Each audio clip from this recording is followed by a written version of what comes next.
Sang nenek-nenek ini ada tepat di depan Mbak Rika. Dan dia itu langsung kayak mau meluk Mbak Rika. Terus sambil bilang, "Ini bagian saya. Terima kasih sudah menjumpai saya." Dan dia mengincar janin yang ada di dalam perut Mbak Rika. Assalamualaikum warahmatullahi wabarakatuh. Balik lagi di channel YouTube-nya Dunia Maya Dalam Misteri. Oke guys, kali ini gue mau cerita tentang jin ataupun iblis yang memang dia mempunyai target itu memakan anak bayi di bawah usia 2 tahun atau mengganggu ibu yang sedang hamil. Mau tahu cerita selengkapnya seperti apa? Yuk tonton dan simak terus ceritanya.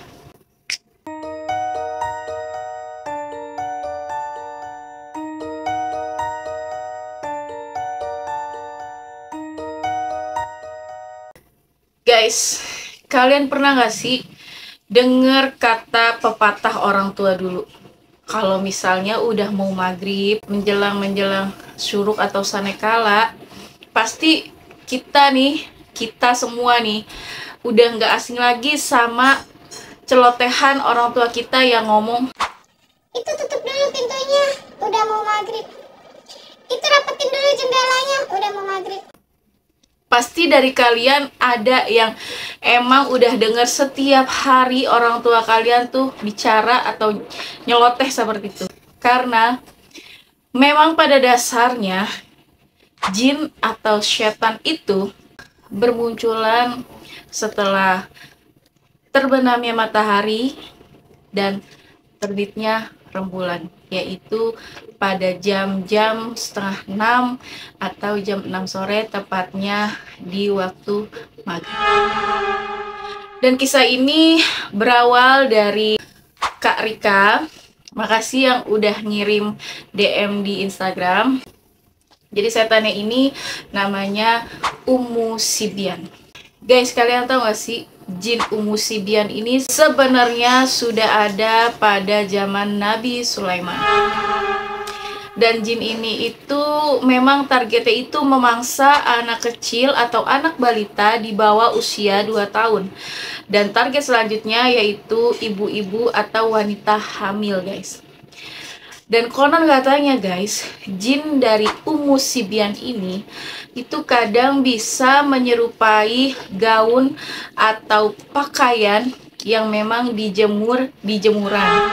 Jadi kadang ya guys, kita nih suka kayak lupa gitu masukin, oh udah sore nih gitu, tapi kita nggak ngelihat jam nih, sorenya tuh jam-jam berapa gitu, udah sore aja pokoknya, terus kita masukin pakaian ke dalam rumah. Dan ternyata si jin dari Ummu Sibyan ini itu dapat menyerupai pakaian yang sehari-hari kita pakai, dan dia bisa masuk ke dalam rumah kita dan dia bisa mengacak-acak rumah kita ya, karena keteledoran dari kita sendiri guys. Si Mbak Rika ini sedang hamil. Usia kandungannya waktu itu menginjak 4 bulan. Nah, pada saat dia hamil itu, dia kan aktivitasnya selalu di luar nih. Karena memang dia kerjanya itu jauh dari rumah. Udah gitu, dia juga kerjanya kayak kerja lapangan, kayak model-model sales marketing gitu. Dan pada saat itu, karena mendung, dia itu nggak pulang ke rumah, alias dia nunggu dulu di kantornya selama beberapa menit. Karena kan dia keluar kantornya itu jam 5. Otomatis pas hujan gitu dia prepare pakai jas hujan segala macam, nunggu hujan agak reda, itu kan memakan waktu 15-20 menit. Akhirnya setengah 6 lah dia masih di tempat kerja. Setelah setengah 6 Mbak Rika ini keluar dari kantornya, ya karena dia pikir itu dia hidup di zaman yang modern, alias zaman yang milenialisme, asik. Kalau kata anak zaman sekarang mah zaman ayeuna gitunya. Jadi dia tuh nggak terlalu yang namanya percaya nih sama yang namanya jin atau sejenisnya nih, termasuk si jin Ummu Sibyan ini. Karena memang yang Mbak Rika tahu ini, setan itu cuma sejenis pocong, kuntilanak, bahkan genderuwo. Dan Mbak Rika ini nggak tahu yang namanya ada jin yang namanya Ummu Sibyan. Dan pada saat itu Mbak Rika pulang kerjanya dia kan ngelewatin kayak kebun-kebun orang gitu guys, karena rumah dia agak-agak ke pelosok dari kota. Mbak Rika ini kan ngelewatin kebun-kebun itu. Nah, Mbak Rika ini emang ngelihat sosok perempuan, tapi tuh kayak nenek-nenek mukanya, rambutnya tuh putih, memakai baju warna hitam, dan nenek-nenek itu nyengir ke Mbak Rika. Nah, Mbak Rika pikir, gua ngeliat setan kuntilanak. Mbak Ria pikir seperti itu. Dan ternyata guys, itu tuh bukan jenis kuntilanak, melainkan itu adalah jin dari Umu Sibian. Dan singkat cerita, pada saat Mbak Rika sampai rumah, ya udahlah, yang namanya orang sampai rumah pastikan bersih-bersih, beberes dan lain sebagainya, makan gitu. Mbak Rika ini juga lupa untuk menutup kembali pintu rumahnya.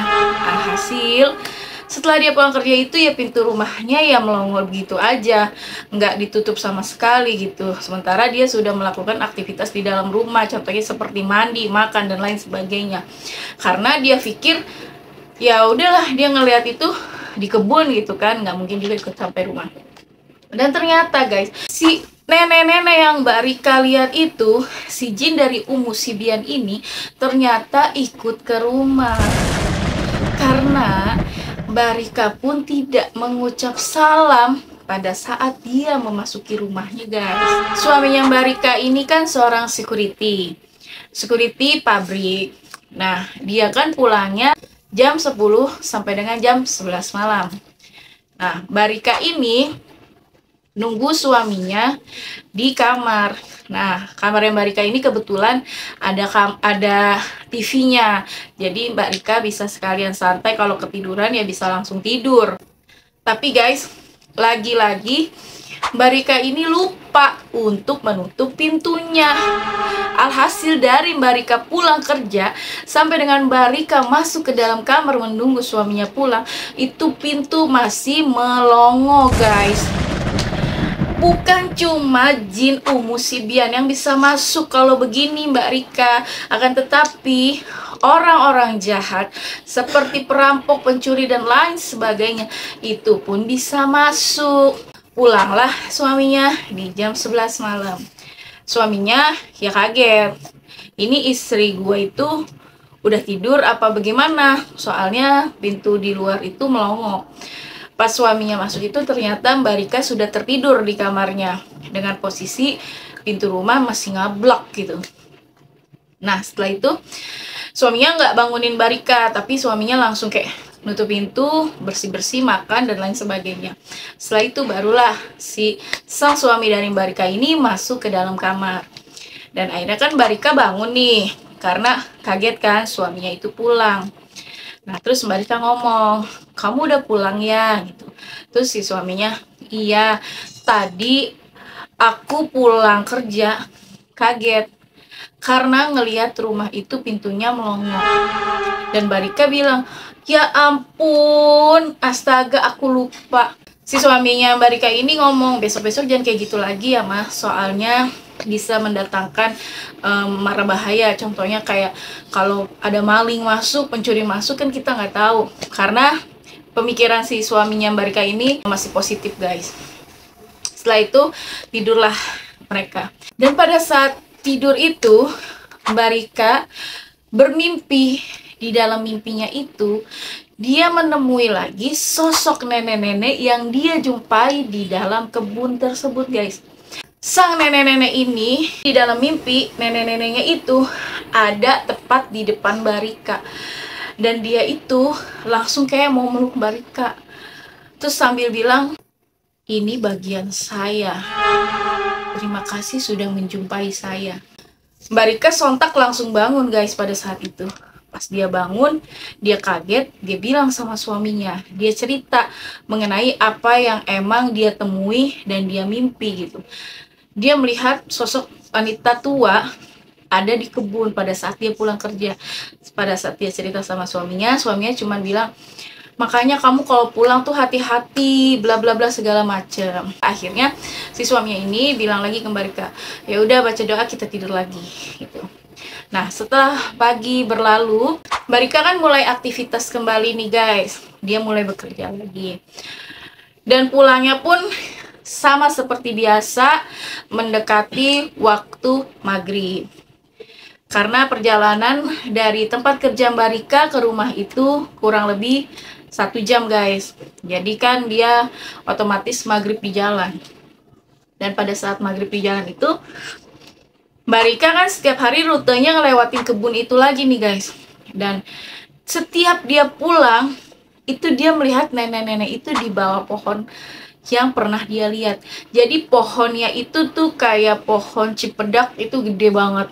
Nenek-nenek itu selalu ada di situ dan menunggu kepulangan dari Mbak Rika. Sampai rumah, dia pun langsung beberes, bebenah, bersih-bersih segala macamnya. Tapi kali ini dia tidak lupa untuk menutup pintunya dia. Akhirnya ditutuplah pintunya dia. Cuman pas dia mau nutup pintu itu, kan udah ditutup nih. Nah, Mbak Rika nih balik badan. Nah, pas dia balik badan, tiba-tiba dari kupingnya Mbak Rika itu terdengar jelas suara nenek-nenek yang ngucapin lagi, "Terima kasih, kamu sudah menjumpaiku dan ini milik." Mbak Rika langsung kayak kepikiran sama mimpinya dia yang awal dong. Langsung lah dia kayak merinding gitu kan. Dia langsung masuk kamar dia, terus dia langsung nyalain TV, dia langsung telepon suaminya. Pada saat itu suaminya udah apel sore kan, harusnya pulangnya lebih pagi lagi. Tapi dia telepon suaminya, dia bilang suaminya untuk segera bergegas pulang karena dia tidak nyaman dengan keadaan itu. Akhirnya si sang suami pulang, terus dia ceritakan lagi. Dan suaminya ini kebetulan keluarganya ada yang emang orang ngerti guys. Dilihatlah sama si saudaranya dari suaminya Mbak Rika ini. Dan ternyata bener guys, dari awal pertama Mbak Rika ketemu sama nenek-nenek itu, ternyata itu bukan nenek-nenek biasa, melainkan itu adalah jin Umu Sibian yang sudah menepati rumah Mbak Rika selama 2 hari 2 malam. Jadi dia benar-benar ada di dalam rumah itu dan dia mengincar janin yang ada di dalam perut Mbak Rika. Sumpah sih guys, ini kayak benar-benar menurut gue tuh kayak serem aja gitu. Sampai Mbak Rika tuh katanya di mimpi kedua itu dia ngerasa perutnya dia tuh diusap sama tangan yang emang panjang terus kasar. Nah, mungkin itu dari jelmaan jin Umu Sibian. Tapi akhirnya alhamdulillahnya nih guys ya, keluarganya dari suami Mbak Rika ini bisa membersihkan rumah dari Mbak Rika ini. Dan Mbak Rika ini harus percaya kalau misalnya ibu hamil itu memang banyak sekali pantangannya. Contohnya nggak boleh keluar malam, nggak boleh keluar pada saat maghrib, dan harus kayak ngantongin benda-benda tajam gitu, kayak gunting yang kecil itu loh guys. Gunting yang kecil itu ditaruh di dalam. Katanya itu penangkal dari makhluk-makhluk halus yang ingin menyelakai tubuh ibu hamil. Jadi begitu guys ceritanya. Dan buat kalian ya guys, tolong jangan disepelein nih omongan orang tua zaman dulu. Itu tutup dulu tuh pintunya mau maghrib, itu tutup dulu tuh jendelanya mau maghrib. Itu jangan disepelein guys, karena memang di balik kata-kata itu semua ada makna yang memang dahsyat dan emang banyak banget manfaatnya. Selain jin-jin bisa masuk, ternyata banyak setan-setan juga yang emang berkeliaran guys. Oke? Jadi cukup sampai sini dulu cerita gue kali ini, dan gue bakal datang lagi di cerita gue yang selanjutnya. Oh ya guys, makasih buat kalian yang udah support gue dengan cara mensubscribe video gue dan channel YouTube gue. Dan buat kalian yang belum subscribe, yuk buruan subscribe biar gue semangat lagi bikin videonya. Dan buat kalian yang emang punya cerita atau pengalaman horor seperti Mbak Rika, bisa banget DM di Instagram gue di Maya Marisa itu aja udah, atau bisa langsung WhatsApp dan kirim voice note ke nomor WhatsApp yang memang nanti gue taruh di kolom deskripsi gue. Oke guys, sampai jumpa di cerita berikutnya. Sampai jumpa, bye-bye. Assalamualaikum warahmatullahi wabarakatuh.